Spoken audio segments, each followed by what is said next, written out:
Tout ou presque se touche en Israël. Israël, c'est à peine un peu plus de 2 fois la Corse. C'est dire la proximité, parfois même l'interpénétration des villes et villages israéliens et palestiniens. Et lorsqu'il s'agit d'aller protéger, en plus, une colonie juive, une implantation de colons au cœur d'un territoire palestinien, comme ici à Gaza, derrière cette barrière, la mission relève du casse-tête chinois. Gaza est là. À droite, c'est la ville de Gaza.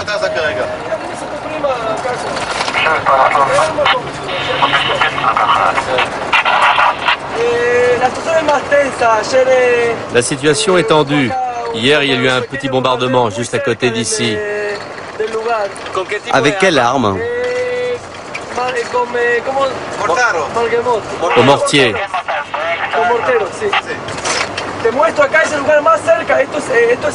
Regarde, ce sont les Arabes, les Palestiniens, l'endroit le plus proche de la route. Ils peuvent sortir une arme par la fenêtre et nous tirer dessus. C'est très simple. Là, c'est la Palestine.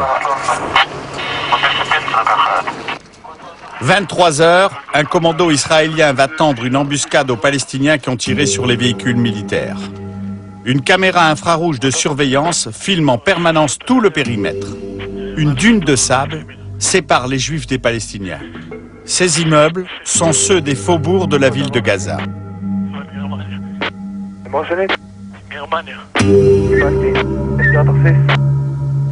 Nous sommes avec le commando.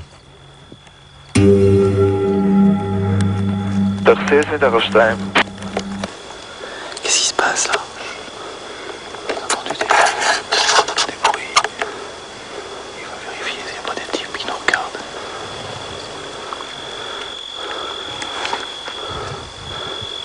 La caméra du poste de commandement sont les yeux du commando. Elle l'informe.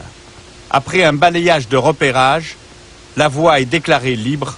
Le groupe peut rejoindre son point d'embuscade.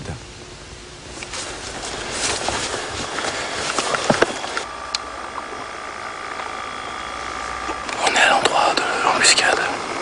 On est en place. C'est là parce que c'est un endroit de passage d'hommes armés qui viennent de là-bas. Tu vois la dune de sable à côté de nous, la grande dune. 5 mètres après la dune, c'est tous les baraquements des officiers palestiniens. T'as des centaines de mecs là qui habitent à côté d'ici et qui sont des officiers palestiniens. De la police palestinienne? Oui. Et cette police, elle est acceptée aujourd'hui par l'État d'Israël? Elle est acceptée par les accords d'Oslo, mais elle ne fait rien, absolument rien. Contre le terrorisme, rien. Donc c'est pour ça que vous intervenez? Tout à fait.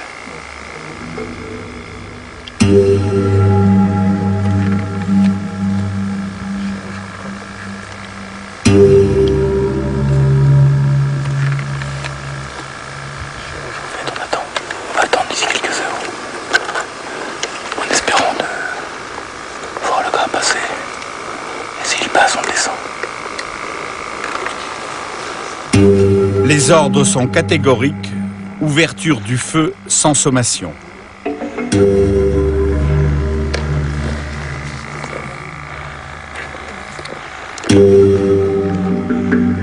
Quatre heures de patrouille, d'attente et d'embuscade.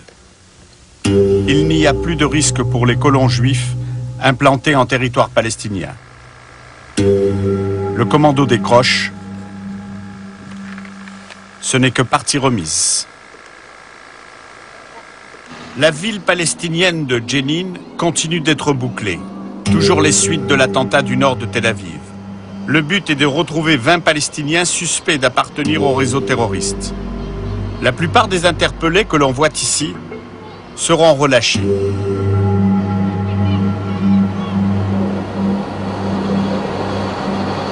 Malgré le blocus et le couvre-feu, des pompiers palestiniens vont essayer de passer à travers les mailles du filet, non sans prendre de risques.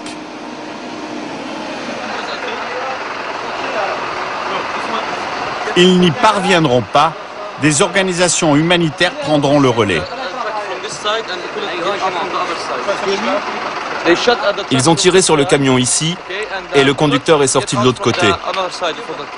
Vous pensez qu'ils voulaient le tuer? On n'en sait rien, mais je pense qu'ils voulaient les prévenir. Ne revenez plus jamais ici. Mais ce sont des secouristes, des pompiers. Ouais, mais qui que ce soit, ils s'en foutent. Ouais, je pense que n'importe qui devrait être révolté quand on voit qu'on tire sur des véhicules.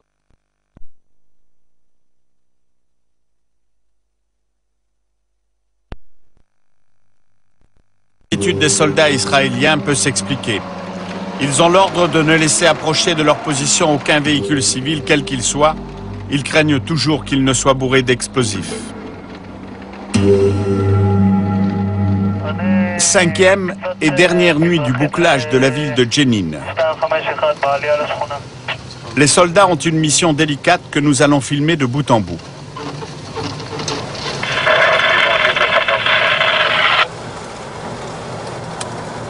C'est l'ultime phase de l'opération déclenchée après les 14 morts de l'attentat du nord de Tel Aviv.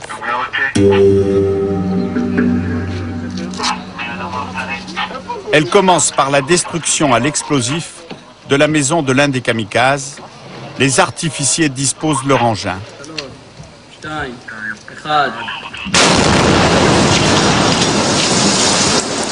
Et la maison est rasée.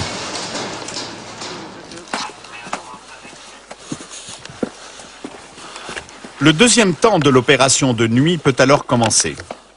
Elle mobilise des centaines d'hommes de la division des commandos Golani. L'un des officiers nous explique en quoi elle consiste. Notre principale mission, c'est de contrôler maison par maison, d'arrêter les personnes recherchées, trouver des munitions, des substances illégales, tout ce qu'on peut trouver en fait.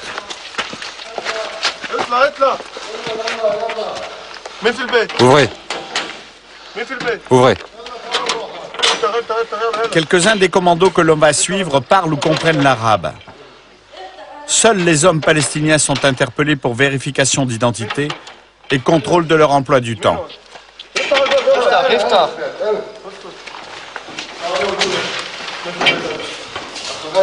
Là, il y a mon fils.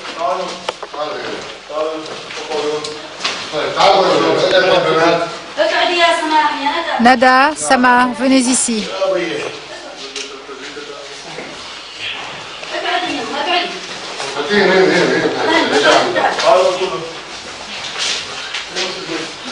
Tout le monde est là. Je vais vérifier s'il manque quelqu'un. Bassam, Sama, Nada, c'est tout. Regardez, ce n'est pas correct. Ce ne sont que des petites filles. Calmez-vous, tout va bien.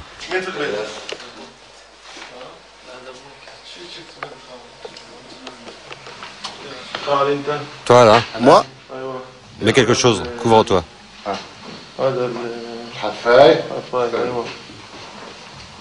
Allez, dépêche-toi.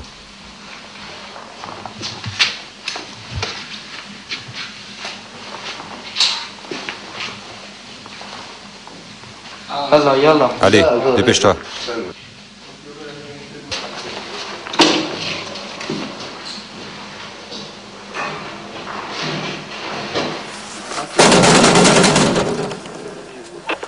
Ouvre. Ouvre la porte. c'est qui? Allez, viens ici. Personne n'ouvre, or la maison est habitée, les soldats ont entendu des chuchotis. C'est un voisin palestinien qui finit par descendre pour éviter tout incident avec les Israéliens. Dis-lui d'ouvrir, sinon on va casser la porte. Ouvre. Dans la maison, une femme seule et ses 2 enfants. C'est la raison pour laquelle elle n'osait pas ouvrir. Qui est dans la maison? Moi et mes enfants.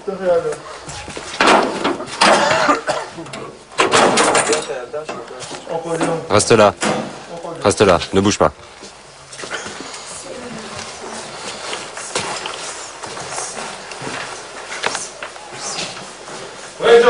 Où est ton mari?